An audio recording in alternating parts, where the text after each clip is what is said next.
Hello friends, ധനുമാസം ഇതുകൊണ്ട് എല്ലാവരുടെയും മണ്ഡല മഹോത്സവം നടത്തുന്നുണ്ട്. അപ്പോൾ അതിനോടനുബന്ധിച്ച് കളരി ശ്രീനാരായണമൂർത്തി ക്ഷേത്രത്തിലേക്കുള്ള ആനയെ എഴുന്നള്ളിച്ചു കൊണ്ടുവരുന്നൊരു ചടങ്ങാണ്. ആവേശകരമായൊരു സ്വീകരണം തന്നെയാണ് കേട്ടോ അവർ ആനയ്ക്ക് കൊടുക്കുന്നത്.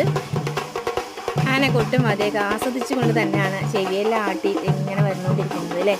നമുക്ക് കാണുമ്പോൾ തന്നെ മനസ്സിലാവും ഭയങ്കര ശാന്തനായിട്ടാണ് വരുന്നത്. അപ്പോൾ ഞാൻ എല്ലാ സമയത്തും എന്തെങ്കിലും കൊടുക്കാറുണ്ട് കേട്ടോ, പഴമോ ശർക്കരയോ അല്ലെങ്കിൽ തേങ്ങയൊക്കെ. ഇപ്രാവശ്യം ഞാൻ പഴം കൊടുത്ത ചില സമയത്ത് വേണ്ടാന്ന് പറയും, പാപ്പൻ കൊടുക്കണ്ടെന്ന് പറയും. അതിൻ്റെ തുമ്പിക്കൈയിലാണെങ്കിൽ ഒരു പട്ടയുടെ സംഭവം എന്തോ കൊടുത്തിരിക്കുന്നു. അത് കാരണം തുമ്പിക്കൈയിൽ കൊടുക്കാൻ പറ്റില്ല കേട്ടോ. ഞാനപ്പോൾ കുറേ ഒരു കൊട്ടത്തേങ്ങയും ശർക്കരയൊക്കെ വെച്ചിട്ട് പാപ്പാൻ്റെ കയ്യിലാണ് കൊടുത്തത്. പാപ്പൻ അത് ആനയുടെ വായിൽ വെച്ച് കൊടുത്തു. എനിക്ക് ഭയങ്കര സങ്കടമായി. അതിൻ്റെ കയ്യിലാണ് ഞാൻ കൊടുക്കുക എപ്പോഴും, തുമ്പിക്കൈയിൽ. പക്ഷെ അതിന് എനിക്ക് ചാൻസ് കിട്ടിയില്ല കേട്ടോ. പക്ഷെ കൊട്ടത്തേങ്ങയും ശർക്കര ആയതുകൊണ്ട് അവനത് ചവച്ച് കുറേ നേരം തിന്നാൻ വേണ്ടിയിട്ട് സമയം ഉണ്ടാവും കേട്ടോ. പഴമാണെങ്കിൽ പെട്ടെന്ന് വിഴുങ്ങൂലേ. ഇത് പക്ഷെ അവൻ ആസ്വദിച്ച് ചവച്ച് കൊണ്ടുപോകണം കേട്ടോ നിങ്ങൾ.